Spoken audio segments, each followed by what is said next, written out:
గత ప్రభుత్వం యొక్క అసమర్థత వల్ల జరిగిన నష్టాన్ని కూడా సవరించి తెలంగాణ రాష్ట్రానికి అవసరమైన నిధులను విడుదల చేయాలి అని చెప్పి మేము ప్రయత్నం చేసినాం.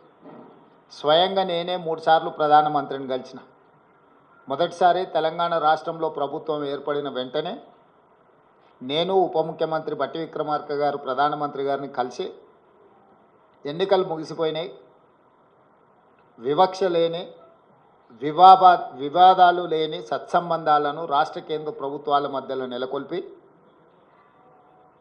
అభివృద్ధికి ఒకరికొకరం సహకరించుకొని ముందుకు వెళ్తామని మొదటిసారి కలిసి చెప్పడం జరిగింది.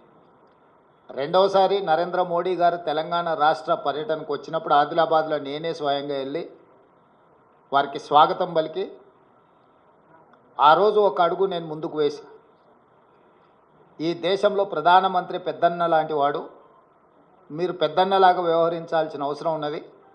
రాష్ట్రాల అభివృద్ధి జరగాలి అని అంటే నిధుల కేటాయింపులతో పాటు అనుమతులు వేగంగా ఇవ్వాలి. తెలంగాణ రాష్ట్ర ముఖ్యమంత్రిగా ప్రధానమంత్రిని పెద్దన్నగా మేము భావిస్తున్నాము. పెద్దన్న పాత్ర మీరు పోషించండి అని చెప్పి ఒక అడుగు ముందుకేసి చెప్పడం జరిగింది. ఆ తర్వాత జాతీయ ఎన్నికల తర్వాత నరేంద్ర మోడీ గారు 3వసారి ప్రధానమంత్రిగా బాధ్యత స్వీకరించిన తర్వాత ఇప్పటి బడ్జెట్లో తెలంగాణ రాష్ట్రానికి అవసరమైన నిధులను, అవసరమైన ప్రణాళికను పొందుపరిచి తద్వారా తెలంగాణ రాష్ట్రానికి సహకరించమని చెప్పి 3వసారి ఢిల్లీకి వెళ్ళి ప్రధానమంత్రి గారిని కలవడం జరిగింది. అన్ని సందర్భాలలో బేసిజాలకు తావు ఇవ్వకుండా, అనవసరమైన వివాదాలకు అవకాశం ఇవ్వకుండా, ఈ దేశ ప్రధానమంత్రి వివిధ రాష్ట్రాల ముఖ్యమంత్రులకు పెద్దన్నలాగా ఉండాలి, మిమ్మల్ని మేము పెద్దన్నగా భావిస్తున్నాం, మా రాష్ట్రానికి చాలా సంవత్సరాలుగా వివక్ష జరుగుతున్నది కాబట్టి ఈ వివక్షను తొలగించి మా నిధులు కేటాయించండి అని వారిని కలిసి చెప్పడం జరిగింది. కేంద్ర ప్రభుత్వంలో ఉన్న మంత్రులందరినీ కూడా కలిసి విజ్ఞప్తి చేయడం జరిగింది. కానీ ఈరోజు వికసిత్ భారత్ 2047లో 48,21,000 కోట్ల రూపాయలతోని బడ్జెట్లు ప్రవేశపెట్టి, అదేవిధంగా బడ్జెట్ మొత్తం సారాంశాన్ని చూస్తే మొత్తం బడ్జెట్లో తెలంగాణ అనే పదాన్ని నిషేధించిండ్రు. తెలంగాణ అనే పదాన్ని కూడా పలకడానికి కేంద్ర ప్రభుత్వము ఇష్టపడడం లేదు. 10వ బడ్జెట్ సమావేశాల సందర్భంగా ప్రధానమంత్రి గారు తెలంగాణ రాష్ట్ర ఏర్పాటు ప్రక్రియను తప్పుపట్టినప్పుడు, తెలంగాణ రాష్ట్ర ఏర్పాటు ప్రక్రియనే పార్లమెంటు విధి విధానాలు ఉల్లంఘించి ఏర్పడింది అని అన్నప్పుడు వారి మనసులో ఇంత కక్ష ఉంది తెలంగాణ పట్ల అనేది తెలంగాణ ప్రజలు ఊహించలేదు. వారు మొదటి నుంచి ఎందుకో తెలంగాణ పట్ల వివక్ష కాదు కక్ష చూపిస్తున్నట్టుగా అనిపిస్తుంది. గతంలో కేంద్రంలో ఉండే ప్రభుత్వాలకు ప్రతిపక్ష పార్టీలు అధికారంలో ఉన్న రాష్ట్రాల పట్ల వివక్ష చూపిస్తారని చర్చ జరిగితే అది ఎట్లుంటుందో మాకు అర్థం కాలేదు. కానీ ఇప్పుడు నరేంద్ర మోడీ గారి ప్రభుత్వము వివక్ష కాదు కక్షాపూరితంగా తెలంగాణ ప్రజల పట్ల వ్యవహరించింది అని చెప్పి స్పష్టంగా మా ప్రభుత్వం భావిస్తున్నది. ఏపీ పునర్విభజన చట్టంలో భాగంగా ఆంధ్రప్రదేశ్కు రాజధాని నిర్మించడానికి, ఆంధ్రప్రదేశ్కు పోలవరం నిర్మించడానికి, ఆంధ్రప్రదేశ్లో వెనుకబడిన జిల్లాలకు నిధులను కేటాయించడానికి, ఎన్ని రకాలుగా ఆంధ్రప్రదేశ్కు నిధులను కేటాయించాలనో అన్నిటికీ ఆంధ్రప్రదేశ్ పునర్విభజన చట్టాన్ని ప్రస్తావిస్తూ ఆ నిధుల కేటాయించడానికి ఒక అవకాశంగా తీసుకున్నారు. ఆంధ్రప్రదేశ్కి ఇచ్చే నిధులను ఆంధ్రప్రదేశ్కు ఎందుకు ఇస్తున్నారని మేము అడగడం లేదు. పునర్విభజన చట్టంలో భాగంగా ఆంధ్రప్రదేశ్కు నిధులు ఇచ్చినప్పుడు పునర్విభజన చట్టంలో భాగంగా తెలంగాణకు నిధులు ఇవ్వాలన్న బాధ్యత కేంద్ర ప్రభుత్వానికి లేదా?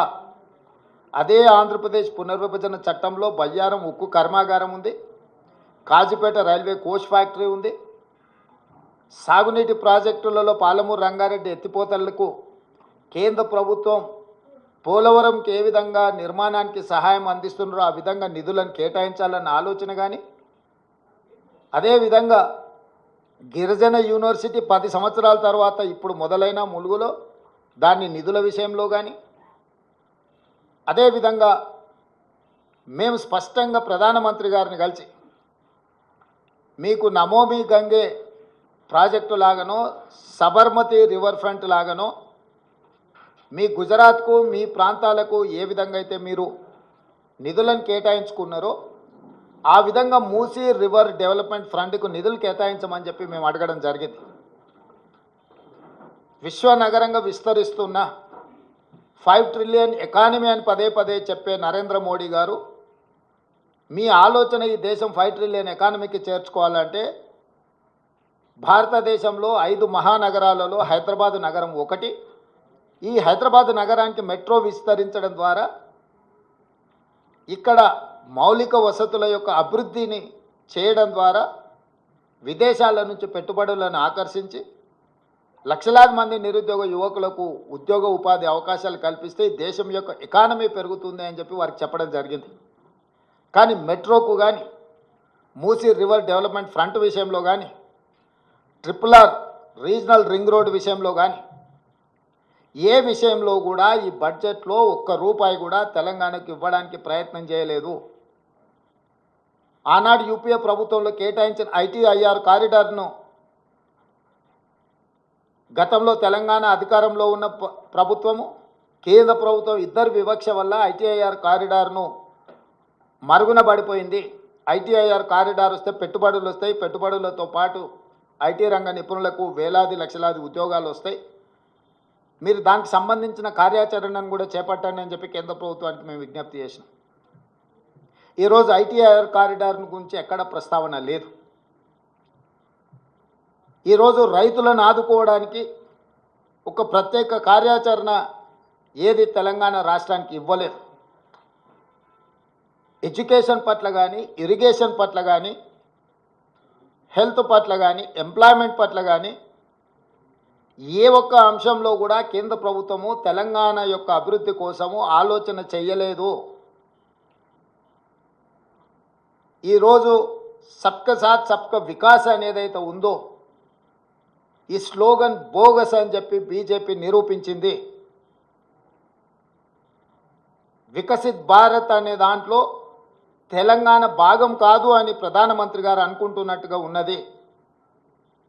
అసలు మొత్తం బడ్జెట్ను స్థూలంగా చూస్తే వికసిత్ భారత్ 2047 48,21,000 కోట్ల రూపాయల బడ్జెట్ను చూస్తే కుర్చీ బచావో బడ్జెట్ లాగా ఉన్నది. బీహార్కు ఆంధ్రప్రదేశ్కు తప్ప ఇతర రాష్ట్రాల పట్ల కేంద్ర ప్రభుత్వం వ్యవహరించిన తీరు కేవలం కుర్చీని కాపాడుకునే ప్రయత్నంలో భాగంగానే ఈ బడ్జెట్ను ప్రవేశపెట్టినట్టుగా కనిపిస్తుంది. ఇది ఏ రకంగా కూడా ప్రధానమంత్రి గారికి గౌరవాన్ని తెచ్చిపెట్టదు. ఇంతటి వివక్ష, ఇంతటి కక్షాపూరితమైన వ్యవహారం ఎప్పుడూ జరగలేదు. తెలంగాణ రాష్ట్రము, తెలంగాణ ప్రజలు 8 పార్లమెంట్ స్థానాలు, 35% ఓట్లు బీజేపీకి ఇచ్చిండ్రు.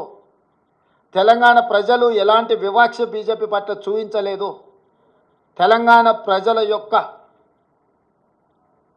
నిర్ణయం వల్ల ఈరోజు నరేంద్ర మోడీ గారు ప్రధానమంత్రిగా కుర్చీలో కూర్చున్నారు. 8 సీట్లను తెలంగాణ రాష్ట్రం నుంచి గెలిపిస్తే కృతజ్ఞత చూపించాల్సిన బీజేపీ కేంద్ర ప్రభుత్వం నరేంద్ర మోడీ గారు తెలంగాణ పట్ల కక్షాపూరితంగా వ్యవహరించిండ్రు. ఎన్నికల కంటే ముందు నేను పదే పదే చెప్పిన ఓట్లు సీట్లు మాత్రమే తెలంగాణ నుంచి కావాలి, కానీ తెలంగాణ ఆత్మగౌరవం పట్ల కేంద్ర ప్రభుత్వానికి ఎలాంటి పట్టింపు లేదు అని. ఈరోజు అదే విధంగా కేంద్ర ప్రభుత్వం వ్యవహరించింది. కేంద్ర మంత్రిగా ఉన్న కిషన్ రెడ్డి గారు ఈరోజు తెలంగాణ ప్రజలకు సమాధానం చెప్పాలి. బీజేపీ అధ్యక్షుడిగా నరేంద్ర మోడీ గారి మంత్రివర్గంలో యూనియన్ క్యాబినెట్ మినిస్టర్గా కిషన్ రెడ్డి గారు బాధ్యత వహించాలి. తెలంగాణకు జరిగిన అన్యాయానికి తెలంగాణ ప్రజలకు క్షమాపణ చెప్పి తక్షణమే మోడీ మంత్రివర్గం నుంచి తప్పుకోవాలి కిషన్ రెడ్డి గారు. ఇంతటి వివక్ష ఎప్పుడూ జరగలేదు.